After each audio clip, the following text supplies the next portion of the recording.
ബംഗ്ലാദേശ് മുൻ പ്രധാനമന്ത്രി ഷെയ്ഖ് ഹസീനയ്ക്ക് വധശിക്ഷ വിധിച്ച് ബംഗ്ലാദേശിലെ അന്താരാഷ്ട്ര കുറ്റകൃത്യ ട്രിബ്യൂണൽ. കഴിഞ്ഞ വർഷമുണ്ടായ കലാപത്തിൽ ഹസീന ചെയ്തത് മനുഷ്യരാശിക്കെതിരായ കുറ്റമെന്ന് കോടതി. വധശ്രമം ഉൾപ്പെടെ 3 കുറ്റങ്ങളാണ് ഹസീനയ്ക്കെതിരെ ചുമത്തിയത്. 2024 ആരംഭിച്ച വിദ്യാർത്ഥി പ്രക്ഷോഭത്തെ തുടർന്നുണ്ടായ കലാപക്കേസിലാണ് ബംഗ്ലാദേശ് മുൻ പ്രധാനമന്ത്രി ഷെയ്ഖ് ഹസീനയെ വധശിക്ഷയ്ക്ക് വിധിച്ചത്. 1400-ലധികം പേരുടെ മരണത്തിനിടയാക്കിയ പ്രക്ഷോഭത്തിൽ ഹസീന നടത്തിയത് മനുഷ്യരാശിക്കെതിരായ കുറ്റകൃത്യമെന്ന ബംഗ്ലാദേശിലെ അന്താരാഷ്ട്ര ട്രിബ്യൂണൽ കോടതി കണ്ടെത്തി.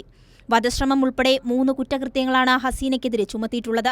ഹസീനയ്ക്ക് പുറമെ ആഭ്യന്തരമന്ത്രിയായിരുന്ന അസദുസ്സമാൻ ഖാൻ കമാൽ, അന്നത്തെ IG ചൗധരി അബ്ദുള്ള അൽ മാമുൻ എന്നിവരുടെ പേരിലും കുറ്റം ചുമത്തിയിട്ടുണ്ട്.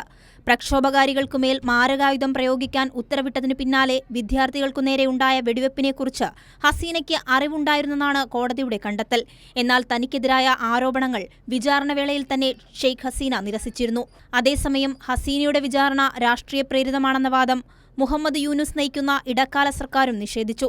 1972 മുതൽ തുടരുന്ന സംവരണം താൽക്കാലികമായി മരവിപ്പിച്ച് 2018 ഹസീന സർക്കാർ കൈക്കൊണ്ട തീരുമാനമാണ് പ്രക്ഷോഭത്തിന് തുടക്കമിട്ടത്. ബംഗ്ലാദേശിൽ നിന്നും നാടുകടത്തപ്പെട്ട ഹസീന നിലവിൽ ഇന്ത്യയിൽ തുടരുകയാണ്. News desk, Kairali news.